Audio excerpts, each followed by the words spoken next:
Siap hadapi babak 8 besar Liga 2 Indonesia, tim Sriwijaya FC tiba di Bogor, ini agendanya.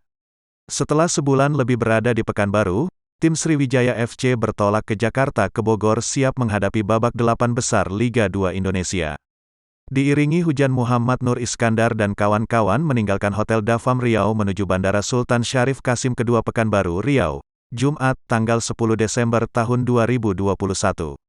Sekretaris tim Sriwijaya FC, Rizky Perdana ST mengatakan rombongan tim Sriwijaya FC sudah tiba di Bandara Soekarno-Hatta Cengkareng dan dalam perjalanan ke Hotel Syariah Sahira Butik, Paledang, Bogor.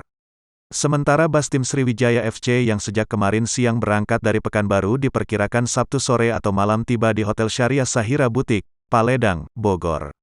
Sebelumnya manajer tim Sriwijaya FC Hendriansyah STMC mengatakan terkait program selanjutnya, tim Sriwijaya FC mulai pindahan home base dari Pekanbaru ke Bogor, Jumat, tanggal 10 Desember tahun 2021. Jangan lupa subscribe, share, komen, dan like ya!